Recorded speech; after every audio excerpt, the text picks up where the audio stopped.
Alô, bom dia, você está no canal Professor Belém nesta sexta-feira, dia 9 de junho de 2023.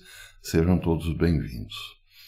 E nunca foi, meus amigos, tão fácil para um candidato republicano vencer as eleições nos Estados Unidos como será desta vez. Se o candidato republicano, seja ele Donald Trump ou DeSantis, ou até mesmo Mike Pence, disser que gastará 120 bilhões de dólares com os pobres do seu país e não mais com Zelensky, ele vencerá as eleições, com um pé nas costas, como se diz no interior. Isso porque Biden realmente gastou até o momento 120 bilhões de dólares com uma guerra que não trouxe resultado prático ou objetivo nenhum até o momento. Os principais analistas desta crise dizem que a única conquista dos Estados Unidos e da OTAN até o momento é receber acenos de Putin de que este não usará armas nucleares, mas é só isso.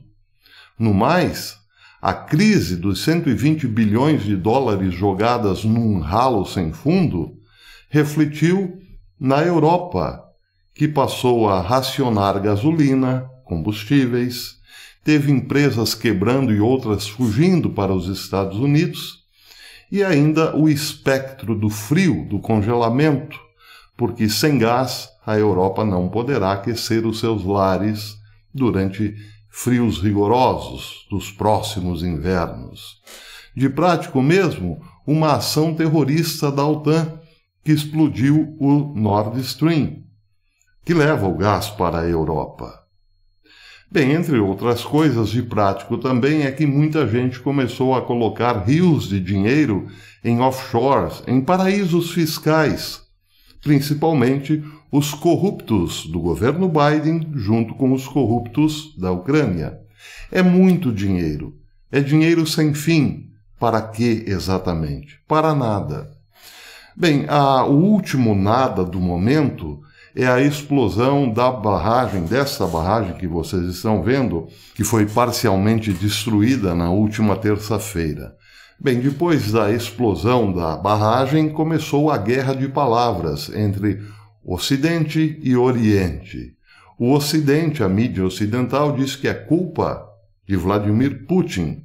Já Putin diz que a culpa é da própria Ucrânia. Um aspecto dessa guerra. Hoje o Yahoo traz a seguinte matéria, Yahoo News. A explosão da barragem da usina elétrica de Kakhovka pelo Estado russo é simplesmente um ato de terror desse Estado terrorista. Com seu exército falhando, sua força aérea presa em seus hangares, parece que Putin está preparado para fazer quase qualquer coisa para apegar as áreas ocupadas pelos russos na Ucrânia e seu trono no Kremlin. Este é mais um crime de guerra e acrescentar-se na lista crescente. Lista que inclui deportação ilegal de crianças, algo que levou o Tribunal Penal Internacional a emitir um mandato de prisão contra ele. Agora, o outro lado, a outra versão da história. A Rússia, isso foi publicado no Plano SHTF, diz que a Rússia está acusando a Ucrânia de explodir barragem de Kakhovka como vingança por uma ofensiva fracassada. O ato de sabotagem pode levar consequências muito graves, alertou o porta-voz do Kremlin, Peskov. A barragem foi parcialmente destruída na manhã de terça-feira, enviando uma onda de água rio abaixo, inundando cidades e vilarejos ao longo do rio Dnieper.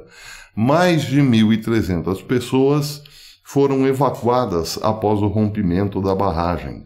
Forças ucranianas sabotaram, diz o Kremlin, a represa hidrelétrica de Kharkov na região de Kherson, numa tentativa, atenção, de privar a Crimeia de água potável para desviar a atenção da contraofensiva vacilante de Kiev, afirmou o porta-voz do Kremlin, Dmitry Peskov, na terça-feira, de acordo com o relatório da RT News. Bem, Parece então que esse é o argumento mais plausível. Quem está vencendo a guerra de palavras? Provavelmente quem tem mais alcance. Mas a verdade está na lógica dos fatos, certamente. A barragem leva água para a Crimeia. A Crimeia é da Rússia, ou pelo menos está sendo ocupada pela Rússia. Lá existem bases militares russas, funcionários do alto escalão do governo, além de uma população russa.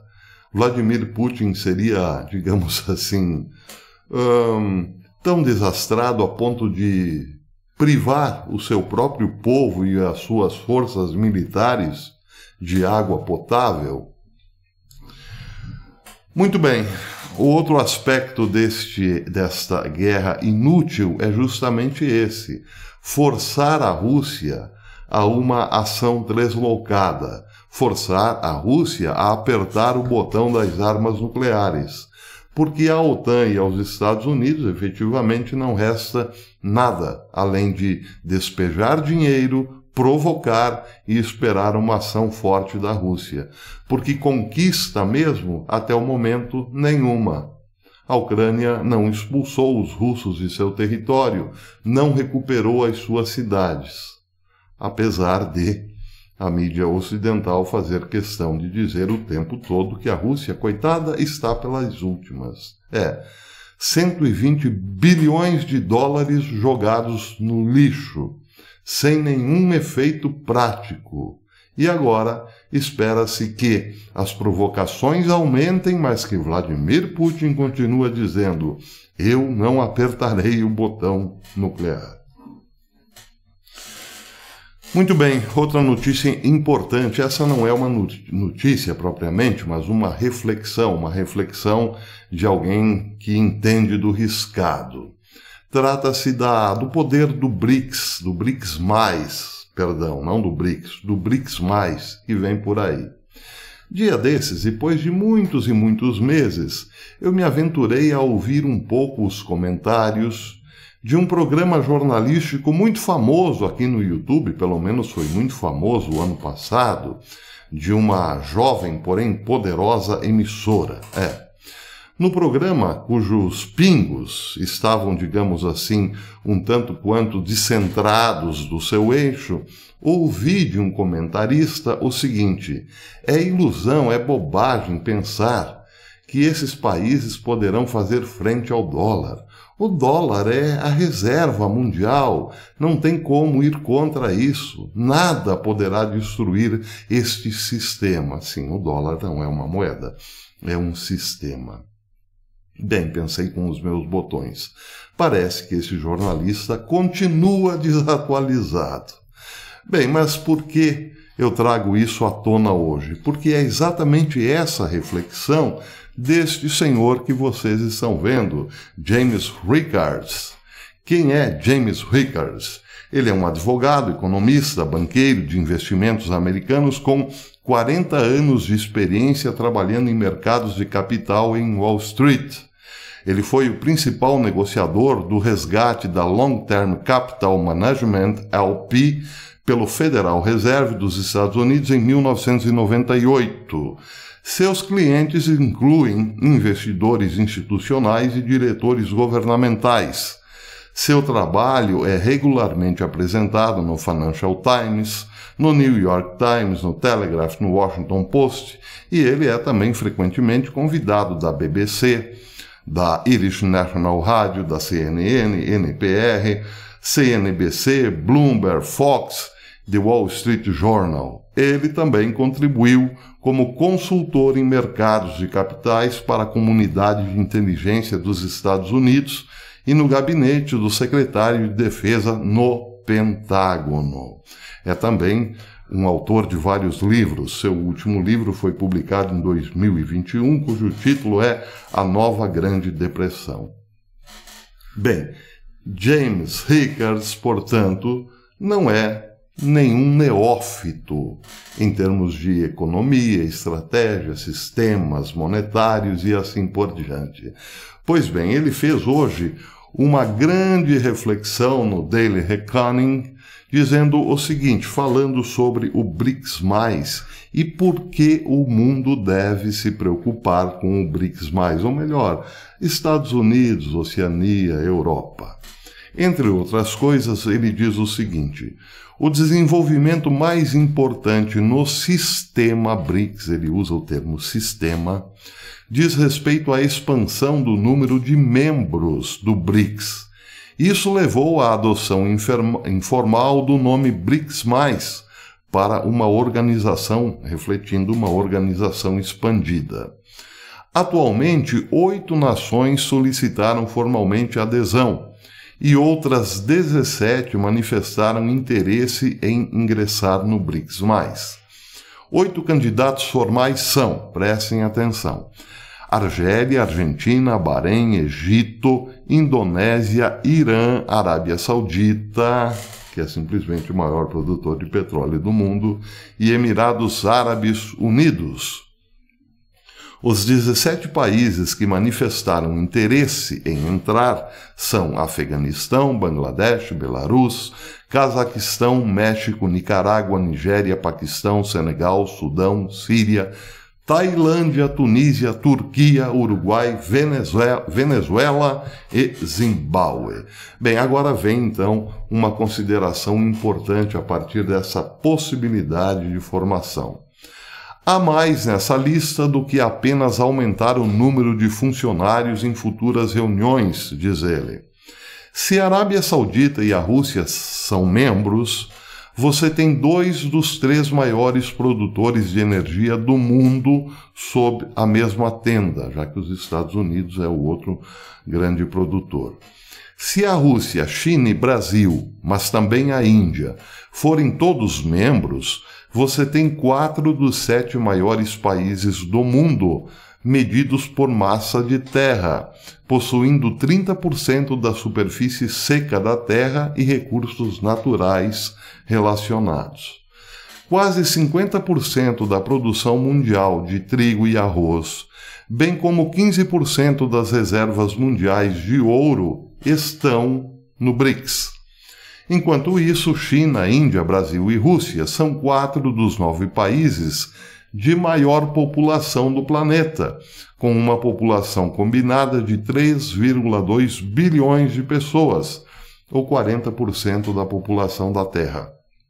China, Índia, Brasil, Rússia e Arábia Saudita têm um PIB combinado de 29 trilhões, ou 28% do PIB global nominal. Se usarmos a paridade do poder de compra para medir o PIB, então a participação dos BRICS é superior a 54%. Rússia e China possuem 2 dos 3 maiores arsenais nucleares do mundo, o outro é dos Estados Unidos. Em todas as medidas, população, extensão de terra, produção de energia, PIB, produção de alimentos, prestem atenção, e armas nucleares, o BRICS não é apenas mais uma sociedade de debates multilaterais. Eles são uma alternativa substancial e confiável à hegemonia ocidental. O BRICS, agindo em conjunto, é um dos polos de um novo mundo multipolar ou mesmo bipolar. Quando o lançamento da nova moeda for anunciado em agosto, a moeda não cairá num campo vazio. Ela cairá em uma sofisticada rede de capital e comunicações. Essa rede aumentará muito suas chances de sucesso. Os BRICS também estão envolvidos num sistema de telecomunicações submarino de fibra óptica que conectará seus membros. Ele está sendo desenvolvido sob o nome de BRICS Cable. Parte da motivação do BRICS Cable é impedir a espionagem da Agência de Segurança Nacional dos Estados Unidos no tráfego de mensagens transmitidas pelas redes de cabo existentes. Então, claro, ele não poderia deixar de perguntar o que está por trás da formação desse novo sistema. Ele mesmo responde, ora, o que está por trás deste novo sistema que vem por aí é o uso do dólar como arma. como arma de sanções. Ele diz: em várias ocasiões, de 2007 a 2014, alertei funcionários do Tesouro, do Pentágono e da Comunidade de Inteligência dos Estados Unidos que o uso excessivo ou abuso das sanções por parte do dólar, ou do dólar sendo usado como arma para sanções, levaria os adversários a abandonarem o dólar para evitar o impacto das sanções. Tal abandono levaria à diluição da potência das sanções aos custos imprevistos impostos aos Estados Unidos e, eventualmente, ao colapso da confiança no próprio dólar. Esses avisos foram, em sua maioria, ignorados. Chegamos agora ao primeiro e segundo estágio dessa previsão e estamos perigosamente próximos do terceiro. Durante anos, os Estados Unidos usaram sanções para punir nações como o Irã. Mas as sanções que os Estados Unidos e seus aliados impuseram à Rússia, depois que essa invadiu a Ucrânia no ano passado, foram muito além dos regimes de sanções anteriores. Eles foram, nesse caso, inéditos. Muitas outras nações começaram a concluir que poderiam ser as próximas se entrassem em conflito com os Estados Unidos em certas questões. E esse medo acelerou muito o esforço para saírem totalmente do sistema do dólar. Esse desejo não se limita aos alvos atuais, como a Rússia, mas é compartilhado por alvos potenciais, incluindo China, Irã, Turquia, Arábia Saudita, Argentina e muitos outros. O BRICS+, apresenta um esforço realista, diz ele, para desdolarizar os pagamentos globais e, eventualmente, as reservas globais. Pois bem, então está aí. Para os jornalistas brasileiros, um tanto quanto desinformados, o BRICS é sim uma possibilidade real, ou melhor, o sistema BRICS com sua moeda, que não será de papel, mas também não será uma criptomoeda descentralizada, será basicamente um sistema, na verdade será uma moeda para se fazer negociações numa cesta de commodities, basicamente isso. Porém, é uma realidade, porque esses países querem uma alternativa. Se ofenderem os Estados Unidos, poderão eventualmente continuar existindo sem receber as pesadas sanções econômicas por conta do dólar. Bem, a pergunta que fica é a seguinte: esses países querem realmente desvencilhar-se deste poder, desse sistema chamado dólar? Sim, querem. Um exemplo disso é a Arábia Saudita. Ontem, o príncipe Mohammed bin Salman disse que os Estados Unidos pagarão um grande preço por terem, digamos assim, tornado a Arábia Saudita uma espécie de pária nas suas negociações. Os Estados Unidos ameaçaram a própria Arábia Saudita, seu parceiro de décadas, de sanções por conta da redução da produção de petróleo, da ordem dada pelo príncipe Salman. Os Estados Unidos querem retalhar a Arábia Saudita, porém a Arábia Saudita agora quer retalhar os Estados Unidos. Isso porque está de braços dados com a China. O mesmo aconteceu com o Brasil. O Brasil poderia ter sido muito bem tratado por este governo Biden, porque o Brasil, junto com o BRICS, é um problema a mais para a América, mas a miopia de Biden não soube enxergar aqui o melhor candidato para os seus interesses. Aliás, a esquerda americana apoiou e muito, junto com os atores de Hollywood, o candidato que seria, digamos assim, o fiel companheiro do BRICS, não é mesmo? Pois é, tiros no pé. Acontece que a esquerda é internacional. Quem está no poder na América hoje luta contra a própria América. Depois gasta bilhões dizendo que é em armas para atacar o inimigo. Mas que inimigo? O inimigo que eles mesmos ajudam a fortalecer, não é não? Pois é.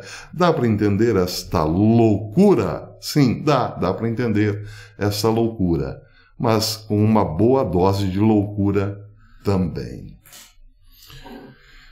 Eu vou falar mais sobre isso, aliás, eu vinha falando sobre esse tema. Os que acompanham este canal sabem que eu já vinha dizendo exatamente isso que o Dr. Rickards falou nesse seu artigo de hoje. Para mim, para quem acompanha esse canal, não é novidade nenhuma. Novidade ainda para muitos jornalistas de ponta aqui no Brasil, pois é. Torcer não adianta nada, meus amigos. É preciso que enxerguemos a realidade tal qual ela se nos apresenta. Torcida não ganha jogo. Até depois, se Deus quiser.